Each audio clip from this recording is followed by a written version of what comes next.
Alright, pre-calculus class. So this video, it's going to be about a given function.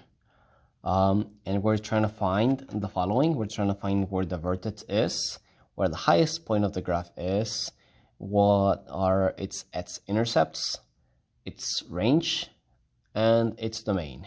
And maybe we'll add how to find the Y-intercept as well. Okay. So first off, to find my vertex, which I think that'll be like the easiest one to do because you don't have to do anything to the equation.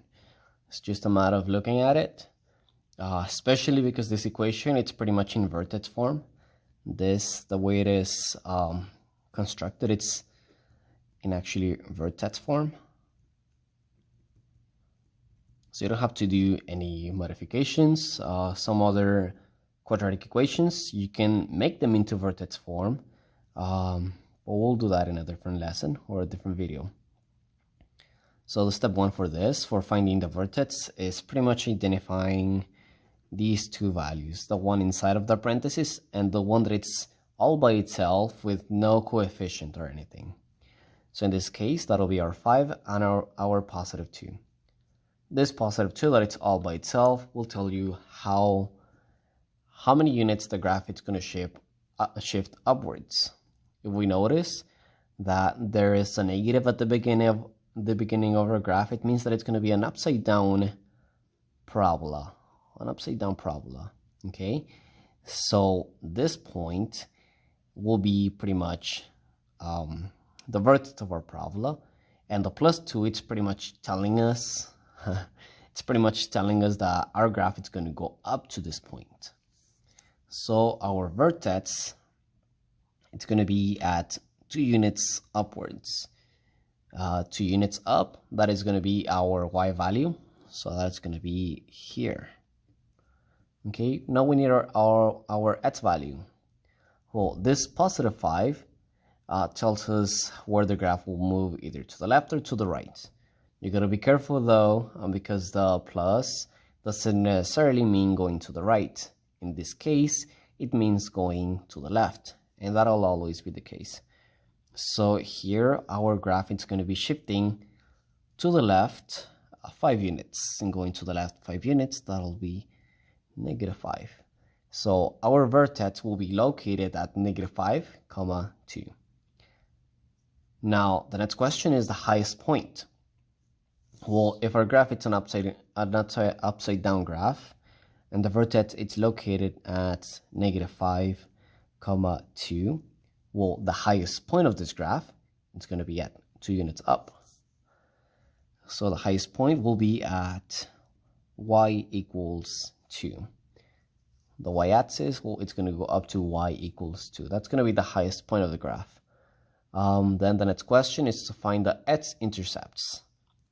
Well, to find the X-intercepts, here you have to do a few things. Alright, well actually before going into the Y-intercepts, we can actually do the range and the domain. Okay, we know it's a graph going down forever to both sides, and as it keeps going, it's going to keep going to the left and to the right. So the domain in this case will be from -infinity, less than or equal to x, less than or equal to +infinity. It goes from -infinity to +infinity. Remember that another way to write this is using parentheses, -infinity, +infinity. These are two different ways of writing the range, and this is the range. I mean the domain of the graph. Now the range, it's how high it's going to go and how far down it's going to go. Well, we know that the highest point it's going to be 2, so it's going to go beyond 2, and the lowest point, well, it's going to go down to -infinity. So the range, it's from -infinity, less than or equal, this time it's a y value, less than or equal to the highest point, which is +2. So this is my range. Another way to write it is going to be from -infinity, in parentheses, to +2. But notice that the graph is able to touch +2. It goes up to +2 and it's able to touch it. That means that here we're going to have a bracket. So from -infinity up to +2. that is my range. Now my X-Intercept, here's the tricky part, finding the X-Intercepts. So to find the X-Intercepts, those are the places where my y is equal to 0. Remember that this is pretty much my y value, so I need to let f of x be 0 to be able to start solving this. So let me do that. Let me first write it down. F of x, it's going to be 0. So I'm going to have 0 equals negative 32 over 36, parentheses, x plus 5 squared plus 2. Okay. So here now I am trying to solve for x. I'm trying to leave x by itself. Okay, and this is pretty similar to kind of finding the inverse as we did on the previous video. Okay, so let's start doing this. First, I'm going to subtract 2. So minus 2, minus 2. That leaves me with, I'm going to write now everything on the left side. Negative 32 divided by 36, parentheses, x plus 5 squared equals negative 2. Okay, so I just switched everything, but it's still the same. Now my next step is multiply the denominator to both sides, times 36 times 36. This way, the 36 will cancel out, leaving me with negative 32 times x plus 5 squared equals negative 72. All right, almost done. From here now I have to divide by negative 32, divided by negative 32. Simplify this, the negatives become positive, the 32's cancel out. Here the negatives also become positive, and I have parentheses x plus 5 squared equals 72 divided by 32. The next step here, it's getting the square root. Do not forget to put the plus or minus once you do the square root. Plus or minus. Okay, so on this side, the square root cancels out with the square, leaving me with x plus 5 equals the plus or minus the square root of 72 divided by 32. Here, this might look very, very tricky, but sometimes I will actually arrange it so that it is actually easy, and in this case it's easy. You just have to find simplify this. Okay, don't simplify by putting in the calculator, simplify by finding the prime factorization. So we have a fraction, which in this case is 72 divided by 32. The 72 can be simplified. Well, we got it by multiplying 36 times 2 to 36 times 2. The denominator can be simplified to, well, 16 times 2. And in this case, the 2's can cancel out, leaving me with 36 over 16. So I can pretty much replace this by 36 over 16.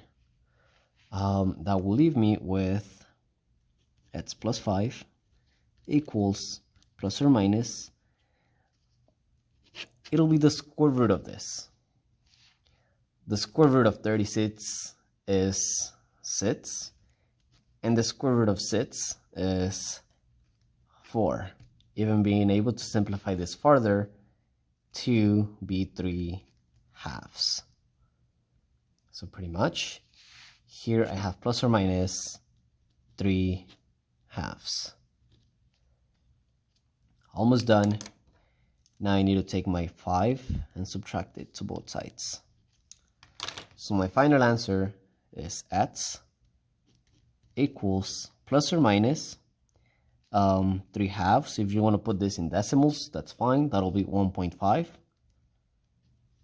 minus the 5. If you give me this as your answer, that's perfectly fine. This explains my both X-intercepts. If you want to go a step further and actually give me each X-intercept, that will actually be great. And the first one, it'll be X equals, well, the plus version of 1.5. 1.5 minus the 5. This is the plus version of 1.5. And X equals the negative version of 1.5 minus the 5. Simplify these two.